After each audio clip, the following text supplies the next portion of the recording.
For 10 years, I packed Lila's lunches, sat through therapy appointments, answered midnight calls, and signed every school emergency form her father was too busy to read. At graduation, Uncle Curtis arrived 20 minutes before the ceremony with a photographer and a bouquet labeled, "From Dad, your biggest supporter." My reserved seat had been moved out of the family section. During the reception, Curtis accepted an award for raising his daughter alone. Then he looked directly at me and said, "Some relatives became dangerously confused about their role in Lila's life. Thankfully, I stopped them before they destroyed her." People turned toward me. I said nothing. Lila crossed the room, removed her graduation stole, and placed it around my neck. Then she leaned close and whispered, "Tell them why Mom really left. Grandma kept the blue envelopes." Curtis heard her. His smile disappeared. Before I could ask what she meant, he grabbed a folder from the table and said, "Morgan, sign these now, or you'll never see her again." My name is Morgan Bellamy. I'm 39 years old and I live in Raleigh, North Carolina. I reached Lila's bedroom 3 hours before the ceremony. She was sitting on the floor in her gown, struggling to breathe through an anxiety attack. I fixed her hair, found her missing honor cord, and counted breaths with her until her hands stopped shaking. Curtis had promised to arrive early. He appeared 20 minutes before graduation with a photographer and a bouquet.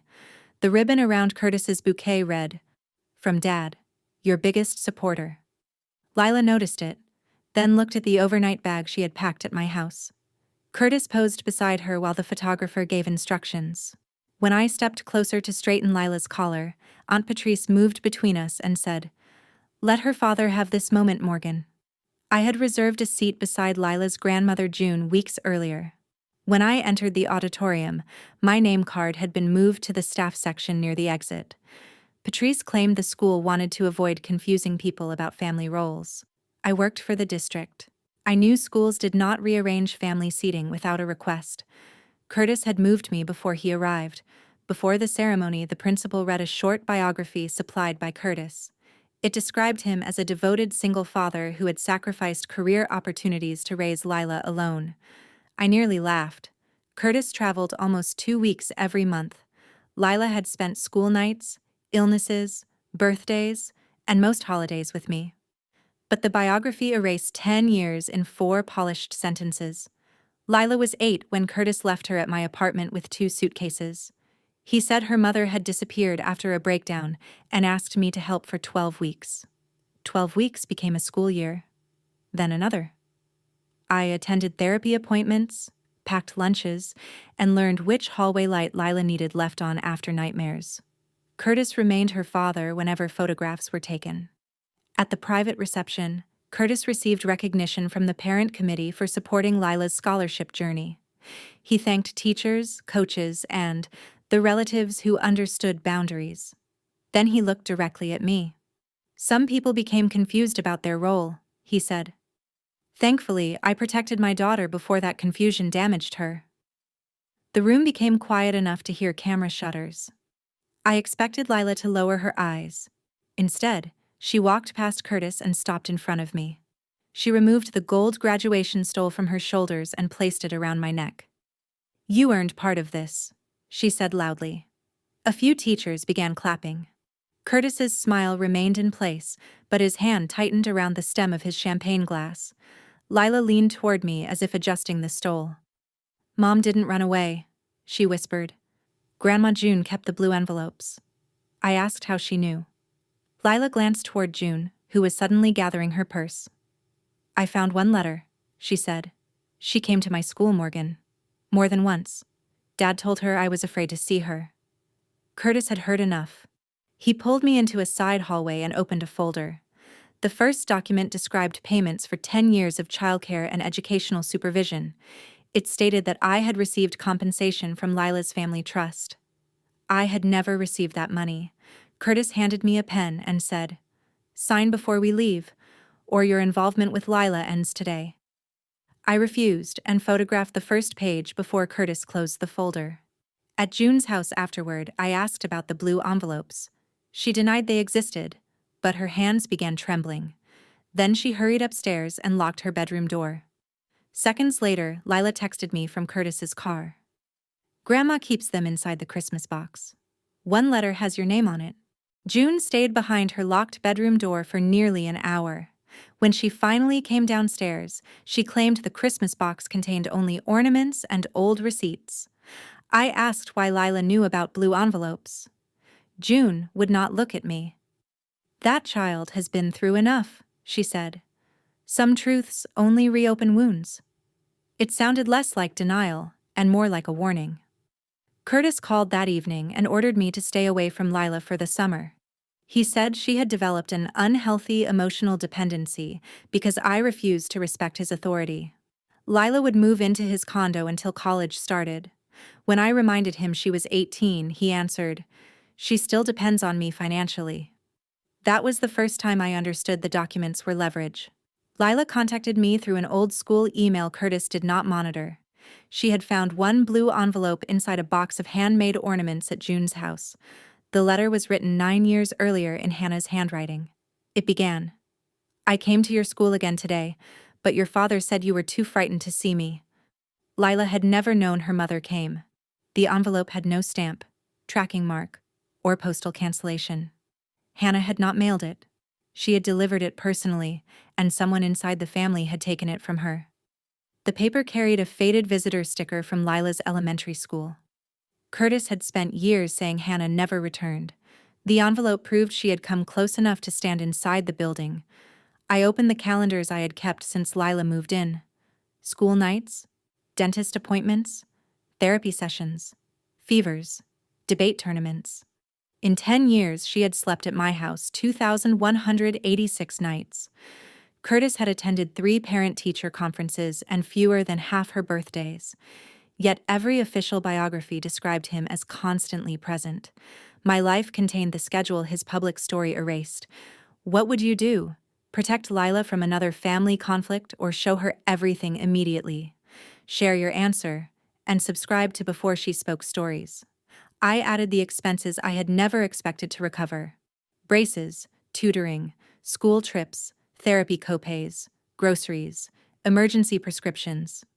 Curtis always said money was temporarily tight and promised reimbursement after his next commission check. The checks never came. At graduation, the document he wanted signed claimed I had already received professional childcare payments from Lila's trust.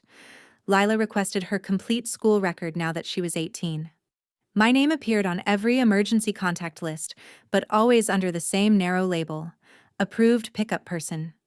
Curtis renewed it every year while refusing to name me caregiver or guardian. The wording allowed me to handle emergencies, but blocked me from receiving custody notices, parent access changes, or communications involving Hannah. Lila's former middle school counselor, Rhea Calder, agreed to speak after Lila authorized it. Rhea remembered questioning why Curtis traveled so often while insisting I had no decision-making authority. She had recommended a formal caregiving plan. Curtis rejected it, saying legal recognition would confuse Lila about who her real family was. He wanted my labor documented nowhere, and his authority questioned nowhere. Rhea shared something Lila had said at 13. "Dad says Aunt Morgan loves me too much because she could never have a child of her own." Curtis had used my infertility struggles to make ordinary care seem dangerous. Whenever Lila grew close to me, he taught her that accepting my love might encourage an unstable fantasy. Even our safest bond had been turned into something she was supposed to fear. Near the back of Lila's school file, we found a parent access history. Hannah Sloan had requested contact 6 times over 4 years. Each request was denied after Curtis submitted warnings about emotional risk. One entry included a counselor's note: "Mother arrived with temporary care agreement naming Morgan Bellamy. Copy removed by father before review." I had never seen that agreement, but Hannah had chosen me before Curtis ever asked me to help. Lila emailed the address written inside the blue envelope. Hannah replied 11 minutes later. She had kept that account active for 10 years in case her daughter ever searched for her. Her first message did not defend herself or attack Curtis. It said, "I never stopped trying to reach you. Please tell me whether you are safe before we discuss anything else." Hannah admitted she left when Lila was 8, but not for another life. Curtis had emptied their joint account, broken her phone, and threatened to make her look unstable if she challenged him. A counselor helped her enter a 12-week domestic violence recovery program. Hannah believed Lila would remain temporarily with someone she trusted until she could return safely. That trusted person was me. Hannah sent us a scanned copy of the temporary care agreement. My full name appeared under designated caregiver, followed by my address and workplace. Beneath it, Hannah had written, "Please remind Lila every day that I am getting better and coming back." Curtis had handed me several forms that year. That page had never been among them. Curtis told Hannah I had refused responsibility and that Lila was living permanently with him. Later, he sent her a letter supposedly written by 9-year-old Lila. "Please stop trying to see me. You make me scared." Lila stared at the page and recognized the handwriting immediately. Aunt Patrice had written every birthday card Lila gave relatives until she was 12. I remembered Patrice bringing school and medical forms to my apartment during Lila's first year. She covered the upper sections and told me only my signature was needed for emergencies. One detached page later appeared beneath an affidavit claiming Hannah repeatedly missed supervised visits. I had signed the page, but I had never read or witnessed the statement attached above it. Would you blame Morgan for signing without checking, or the relatives who deliberately used her trust against another woman? Share your view and subscribe to Before She Spoke Stories. 2 days later, Simone Hartwell contacted Lila about an education trust created by Hannah's late father. Lila's 18th birthday had triggered a mandatory accounting. Simone said Curtis had recently submitted unusually large reimbursement claims and wanted Lila to approve them before college.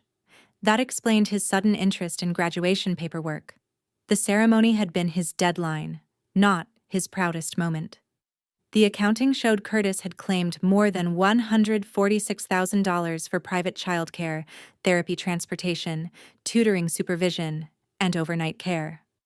I had provided nearly all of it without payment.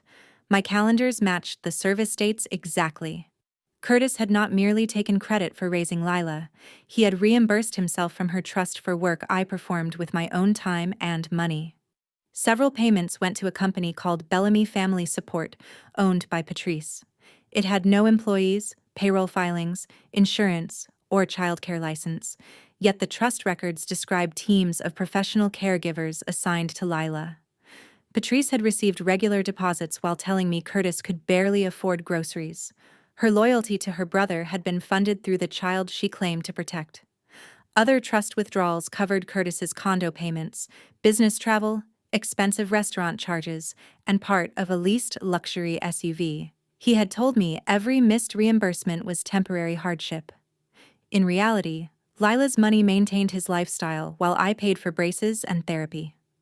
His public image as a sacrificing father had been financed by the daughter he left sleeping under my roof.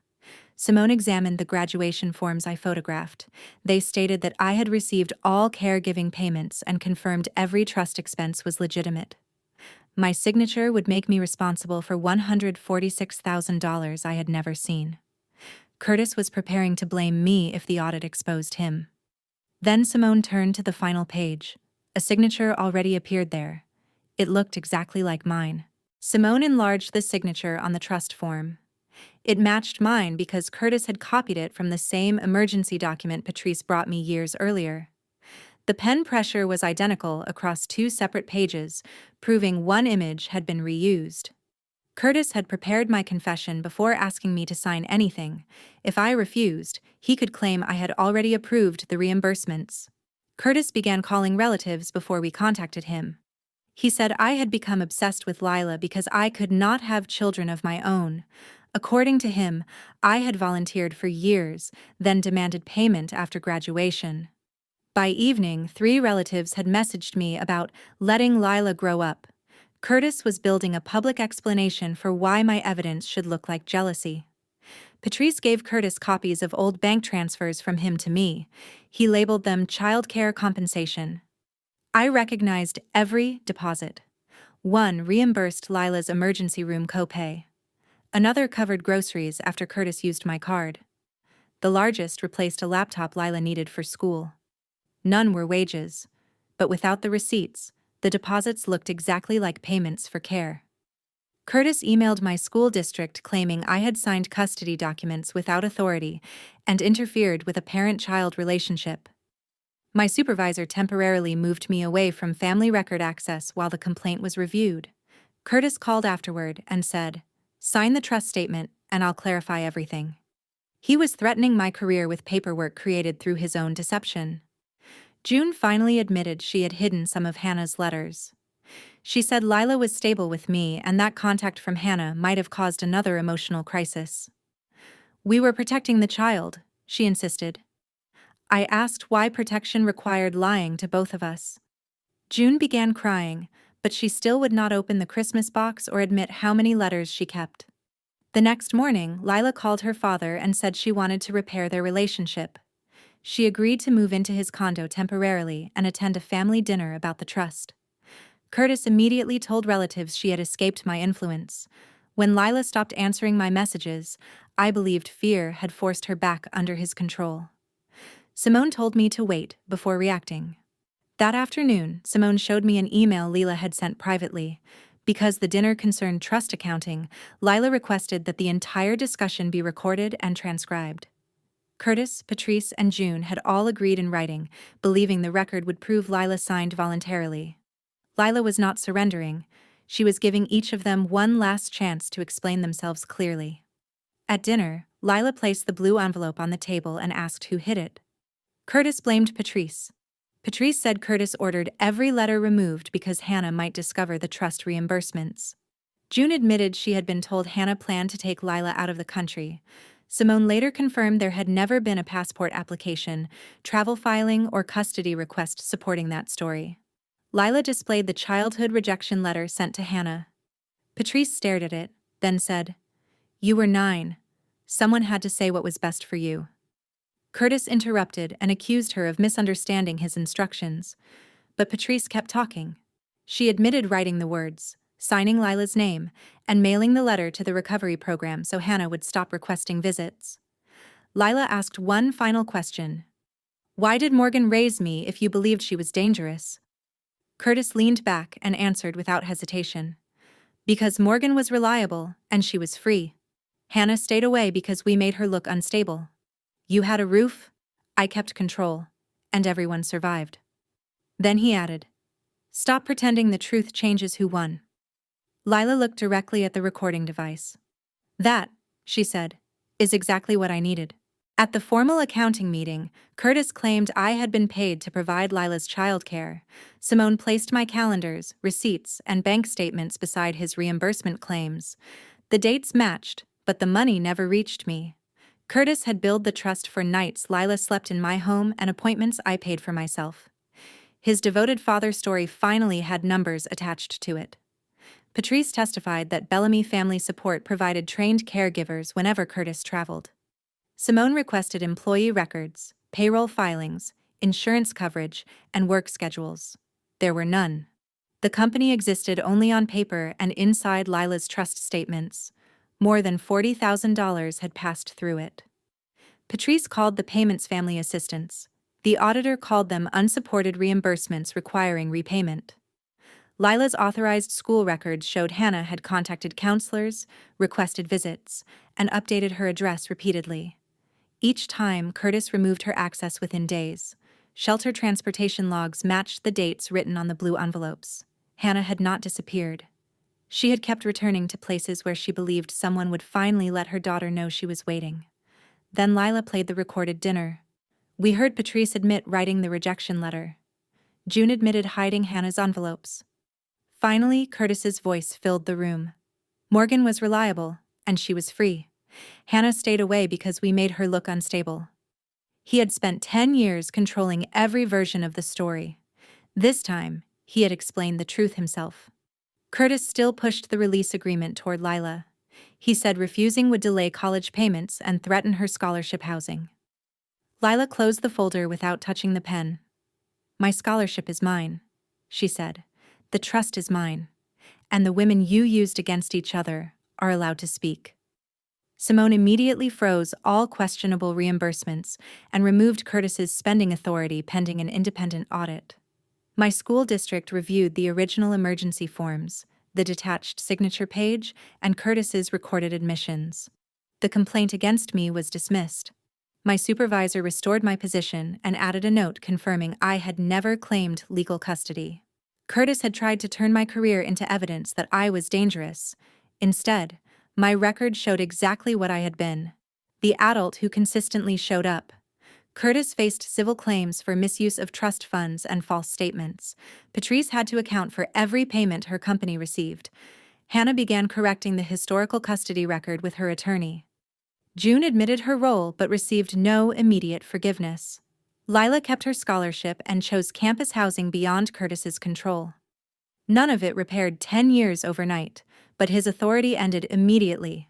Curtis offered me a private settlement if I stopped helping Hannah and agreed not to discuss the trust. I refused. I also refused to publicly humiliate him at another school event. Lila's graduation belongs to her, I said. Your consequences belong somewhere else. Loving her had never entitled me to replace Hannah, and exposing him did not entitle me to become equally controlling. Was I right to protect Lila's graduation while pursuing Curtis privately? Tell me in the comments, and subscribe to Before She Spoke Stories. June finally opened the Christmas box. Beneath dozens of blue envelopes was Hannah's original temporary care agreement. The missing page named me as Lila's caregiver for 12 weeks. At the bottom, Hannah had written, "Please remind Lila every day that I am getting better and coming back." Curtis removed that page before handing me the remaining forms. We had both been waiting for instructions the other believed we received. Weeks later, Lila invited Hannah and me to a small scholarship dinner. She brought 2 graduation stoles. She placed one around my neck and said, "You stayed when they made staying invisible." Then she placed the other around Hannah's shoulders. "You kept returning when they told me you never came." Before leaving for college, Lila asked whether I felt abandoned. "No," I told her. "Raising someone means teaching them they can leave without making love disappear."